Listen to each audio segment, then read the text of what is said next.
Machilipatnam NH65 పక్కన కేవలం 13,000కే గజం. Sunny sands gated Vilas KBP developers. మొన్న అమ్మాయి ఒక యాక్ట్రెస్ వాళ్ళ ఫాదర్ వచ్చి కల్పిక మీరు కలిసి ఒక మూవీ చేశారు కదా, సీత అందరూ. అది అసలు రిలీజ్ కాలేదు కదా? రిలీజ్ అయింది, థియేటర్ లో రిలీజ్ అవ్వలేదు, ఓటీటీలో రిలీజ్ అయింది. ఇప్పుడు ఏంటి అమ్మాయి గురించి అంటే వాళ్ళ ఫాదర్ బయటకు వచ్చి తనకి మెంటల్ కండిషన్ బాగాలేదు. Is that true? She's bipolar. మీరు షూట్ చేసిన టైంలో యు నో దట్? అంటే అప్పుడు ఇంత ఎక్స్ట్రీమ్ లేకుండే, బట్ వి నో అంటే బైపోలర్ ఎక్స్ట్రీమ్స్ చూడలేదు, అంత సిచ్యువేషన్స్ రాలే. మరి బైపోలర్ ఎక్స్ట్రీమ్ అదేంటంటే ఎక్స్ట్రీమ్ బ్రేక్అవుట్ అయిపోయినప్పుడే తెలుస్తుంది, అది మేనియాక్ కండిషన్, మేనియాక్ సిచ్యువేషన్ అయిపోతుంది అనమాట. ఎలా అంటే ఇప్పుడు అది కూడా చైల్డ్హుడ్ అబ్యూస్ నుంచి స్టార్ట్ అవుతుంది. That is also trauma response. She did, of course she did. ఊరికేనే అలా అవ్వరు కదా ఎవరు. So she has been through a lot. అవన్నీ ఇప్పుడు ఏమన్నా ప్రూఫ్స్ బయటికి తీసుకొస్తే తప్ప మనకి జస్టిస్ రాదు. ఇప్పుడు నేను ఫస్ట్ ఇంటర్వ్యూ నుంచి చెప్తున్నా, I had lot of situations.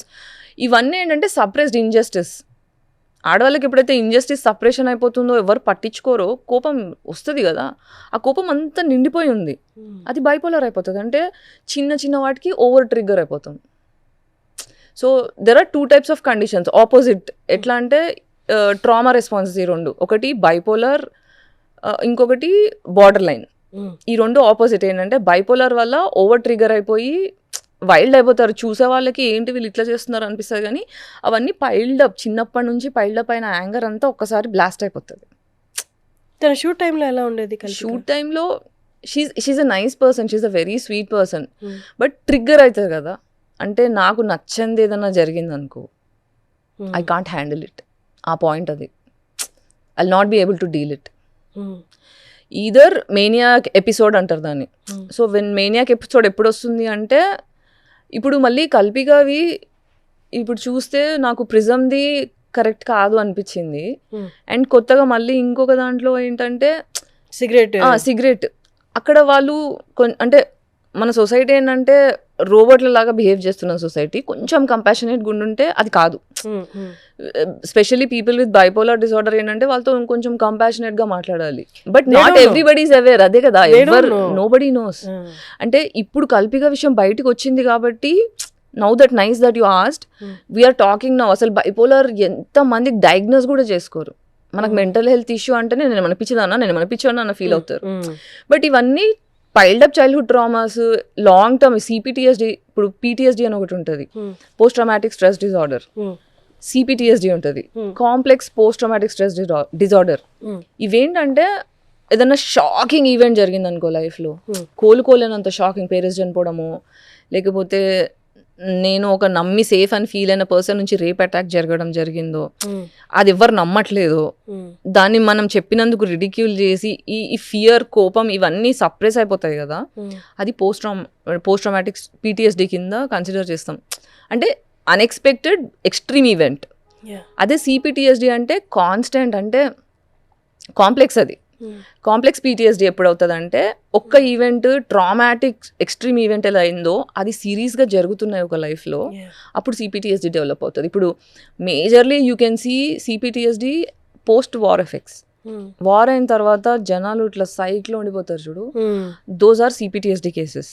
అంటే మనం అర్థం చేసుకోగలిగే ఎక్స్ట్రీమ్, అంటే లాంగ్ టర్మ్ నడిచినాయి. ఇప్పుడు మీరు గాజాలో తీసుకుంటే కంటిన్యూస్ 1 year 8 months అవుతుంది ఆల్రెడీ వార్ స్టార్ట్ అయ్యి, దర్ స్టిల్ గోయింగ్ త్రూ. ఇదంతా ఆగిపోయి, ఫర్ ఎగ్జాంపుల్ వాళ్ళందరూ బతికి మిగిలి ఉన్నారు అనుకో, ఒక 7 generations ఎఫెక్ట్ దాని మీద ఉంటుంది. సో ఈ CPTSD ఏంటంటే ఇది కనిపించేది, వార్ అనేది మనకు తెలుస్తుంది. కానీ నా లైఫ్, ఫర్ ఎగ్జాంపుల్ నా లైఫ్ ఉంది, ఒక బ్యాక్గ్రౌండ్ లేని అమ్మాయి యాక్ట్రెసెస్ లైఫ్ అందరికీ ఇంచుమించు CPTSD వెళ్తారు, but people don't speak about it. ఇప్పుడు నా కేసు తీసుకున్నా, కల్పిక కేసు తీసుకున్నా, we both are extreme cases. తను మేనియా ఎపిసోడ్స్లోకి వెళ్తుంది. తన ఎపిసోడ్ మొత్తము ఫస్ట్ రివీల్ అయినప్పుడు ఎందుకు ఇలా ఫేమ్ కోసం చేస్తున్నాను, but actual it's not fame కాదు. ఇప్పుడు యాక్ట్రెస్ దాటేసింది తను అది. అండ్ వాళ్ళ ఇంట్లో వాళ్ళ ఏం హెల్ప్ రాలేదు, వాళ్ళ నాన్న వచ్చి బయటకు వచ్చి కేసు ఫైల్ చేశారు. ఇప్పుడు ఈ కండిషన్స్ అన్నీ వచ్చేవి ఇంట్లో వాళ్ళ వల్లే. పేరెంట్స్ ట్రామా వల్లే వస్తుంది. I don't know their parents. ఎప్పుడు తన పేరెంట్స్ గురించి కానీ ట్రామా గురించి కానీ నాతో ఎప్పుడు డిస్కస్ చేయలేదు. తను ఎప్పుడు నాతో మాట్లాడినా your inspiration, your wonderful, your amazing, these are the only conversations that we have. Or సినిమాల గురించి అట్లా మాట్లాడతాం కానీ తన చైల్డ్హుడ్ కానీ తన ట్రామాస్ కానీ తన పాస్ట్ గురించి కానీ we never spoke. I'm not in touch with her much. అంటే సినిమా తర్వాత అప్పుడో ఇప్పుడో ఏదైనా ఈవెంట్స్లో కలవడం తప్పితే హ్యాంగ్ అవుట్లు అనేది బేసిక్గా ఐ మీన్ ఇంట్రోవర్ట్. బయటికి ఎక్స్ట్రోవర్ట్ లా కనిపించే ఇంట్రోవర్ట్ని నేను. సో ఎక్కువ కలవను, ఎవరిని కలవను నేను. నా దగ్గరికి వస్తేనే ఎవరన్నా నాకు ఫ్రెండ్స్ ఉంటారు కానీ నేను ఒకరి దగ్గరికి వెళ్ళను. సో అట్లాంటి మనిషిని. సో ఇప్పుడు కల్పికకైనా నాదైనా ఏంటంటే we went through a lot. So తనకి నాకు బార్డర్ లైన్ పర్సనాలిటీ డిసార్డర్ ఉంది, తనకి బైపోలార్ ఉంది. సో బార్డర్ లైన్ ఏంటంటే నాకు హర్ట్ అవుతుంది. I get anxious, panic attacks వస్తాయి, యాంగ్జైటీ అటాక్స్ వస్తాయి, అలా కొట్టేసుకుంటుంటా. So either outer wrong effect అవుతుంది లేదా ఇన్నర్ రాంగ్ ఎఫెక్ట్ అవుతుంది. These are the results of CPTSD. అంటే సందర్భం వచ్చింది కాబట్టి చెప్తున్నాను. ఇలాంటిది ప్రతి అమ్మాయి ఫేస్ చేస్తుండే. Even Alia Bhatt highway movie కూడా అంటే ఇదే లైన్స్ మీద అనమాట. Now I want to tell you, అంటే ఇప్పుడు పంచుకోవడమే ఒకలాంటి రిలాక్సేషన్ నాకు ఇస్తుంది, అదే నాకు ఒక కైండ్ ఆఫ్ ప్రశాంతతని ఇస్తుంది అంటే we're here to listen to you. నా ఇంటర్వ్యూస్ కింద నా నెంబర్ డిస్ప్లే అవుతూ ఉంటుంది. మీరు ఒకసారి ఆ నెంబర్కి కాల్ చేసి నిజంగా మీకు హెల్ప్ కావాలి అంటే వీఆర్ రెడీ టు హెల్ప్. అంతేగాని ఎక్స్ట్రీమ్ అయిపోయేంత వరకు మీరు దాన్ని బేర్ చేయాల్సిన అవసరం లేదు. They are many people out there who are ready to help. అంటే ఈ సందర్భం వచ్చింది కాబట్టి చెప్పాను. I like the way you told it. Thank you for saying that. ఈ వాయిస్ వినడానికి కూడా లైఫ్లో కొట్టేసుకుంటుంటారు. ఐ డోంట్ హ్యావ్ సింగిల్, అంటే now I have, luckily I have people now. Last 1 year అయితే ఇట్ వాస్ హారిబుల్. అంటే క్రౌడ్ ఫండ్ చేసే టైంలో, క్రౌడ్ ఫండ్కి 6 months ముందు నేను చుక్కలు చూసా. చుక్కలు అంటే ఇంతమంది తెలుసు, ఇంత ఫేమ్ ఉంది. I know so many people. Gayatri నా బెస్ట్ ఫ్రెండ్, గాయత్రి నా ఫ్యామిలీ, షీఈ్ మై ఫ్రెండ్ అని చెప్పుకునే 1,00,000 మంది ఉన్నారు చుట్టూ. కానీ ఇలాంటి టైంలో ఎవరు లేరేంటి? ఎలాంటి మనుషులు నేను లైఫ్లో ఎంటర్టైన్ చేస్తున్నాను అంటే వన్స్ యూ బికమ్ ఫేమస్ నిజమైన ఫ్రెండ్స్ ఎవరు అనే ఈక్వేషన్ బ్లర్ అయిపోతుంది. ఈ ఫేమస్ అన్న వర్డ్ కూడా వెరీ ట్రామాటిక్ అనిపిస్తుంది నాకు రాను. ఎందుకంటే ఇన్ని ఇంటర్వ్యూస్ చేసిన తర్వాత ఏంటి ఫేమస్, ఆ ఫేమస్ అనే వర్డ్ ఏమి ఇచ్చింది? ఫైనాన్షియల్లీ ఆర్ నాట్ స్టేబుల్, సినిమాల మీద సినిమాలు చేస్తానంటే లేదు. Are you mentally stable? No. ఏమి ఇచ్చింది ఆ ఫేమస్ అనే వర్డ్? అటు బయటికి వెళ్ళలేరు, లోపల ఉండలేరు. But my requirement was not fame కదా. ఫేమస్ అనేది వేరేళ్ళకి ఒకలా కనిపిస్తుంది, ఫేమ్లో ఉండే మనుషులు గో త్రూ అనేది చాలా డిఫరెంట్ ఉంటుంది. ఇప్పుడు నేను ఫేమస్ అయితే నా పర్సనల్ లైఫ్ మాయమైపోయింది.